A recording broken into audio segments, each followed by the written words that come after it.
You'd think that during the 3 years that I've been doing this, I'd have gotten used to disappointment. But then again, this is probably the universe's way of reminding me to be wary when it comes to animated family films. Now, I know what a lot of you may be thinking. What did you expect? Well, I expected an animated film that was going to tell a unique story using a setting that we hadn't quite seen before. I mean, it looked unique. But what I got was a film that was so desperate to be liked, so desperate to be funny, that it pretty much took what could have made it unique and bogged it down with so many tropes and trappings that we see in so many other mediocre family films. I mean, to be honest, this film has to have been the victim of some sort of executive meddling at some point. That's the only reason why I can see a studio releasing a film in such a sad state as this.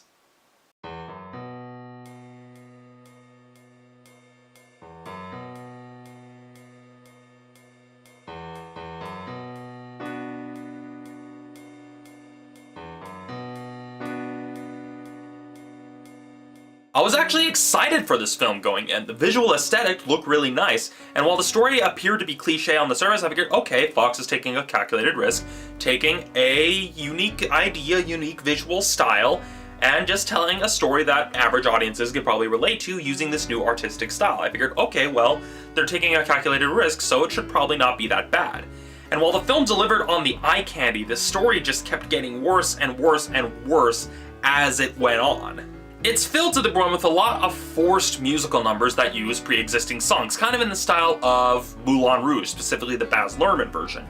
And although the acoustic cover of Radiohead's I'm a Creep was at least passable, it just felt desperate. There was one original song in the film that actually was pretty good, but it got buried by all the other jukebox musical numbers. It's also filled to the brim with a lot of really dumb, really cringeworthy jokes that just make this film feel dated.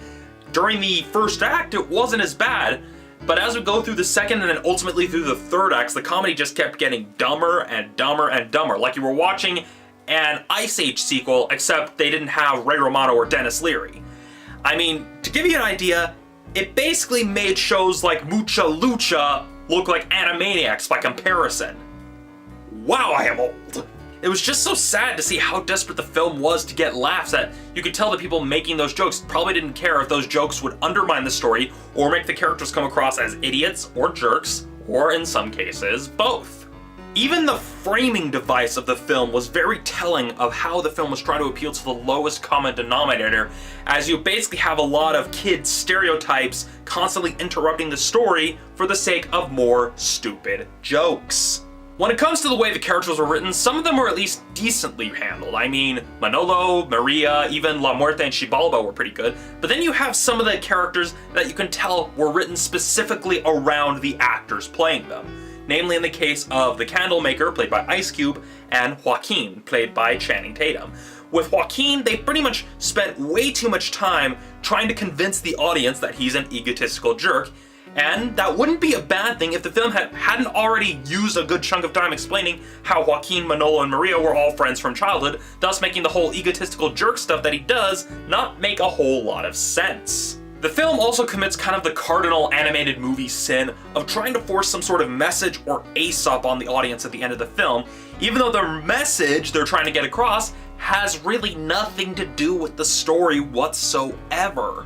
When it comes to the technical aspects of the film, the animation looked pretty good, and the visual design of the whole film gave it a unique identity. The film even made use of the 3D effects to create a very trippy optical illusion in the opening of the film that probably wouldn't have been as possible if it was in 2D. They only really do that for one scene, they don't really do any other shots like that, which is a real shame because that was actually a really effective use of the 3D technology. It wasn't the usual, oh, we're gonna send things flying at the screen. It was like an optical illusion, something that pretty much would mess with your head.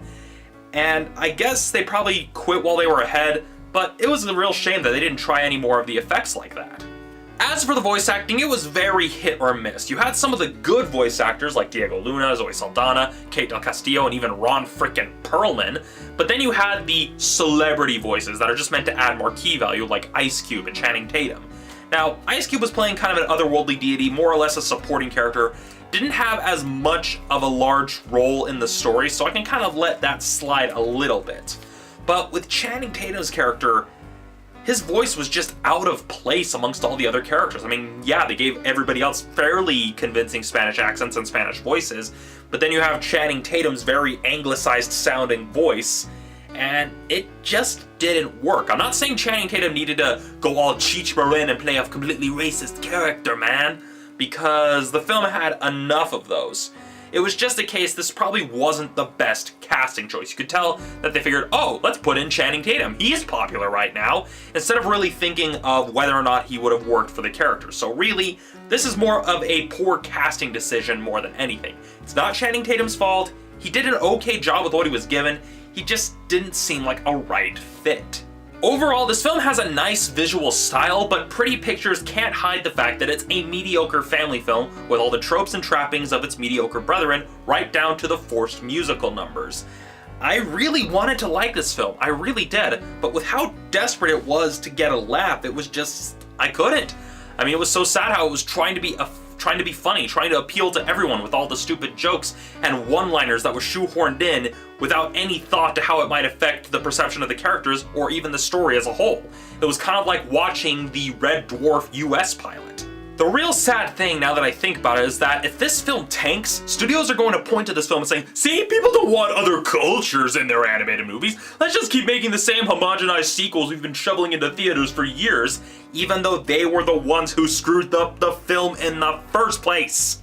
Don't go into this film expecting high art, because you will not get that here. Younger children will probably enjoy the film because a lot of the jokes skewed younger. You can tell that they were trying to appeal to younger audiences, so children will probably enjoy this film. But if you're looking for a quality animated film, or even a quality film that explores Dia de los Muertos, then I wouldn't recommend this film. If you have kids who want to see this film, see it at a matinee or at a dollar theater if at all possible, but otherwise just skip it. It is not worth your money. All of that said, The Book of Life gets a 2.5 out of 5. So that's it for this episode of Romney's Reviews. Thank you for watching. I'll see you all next time.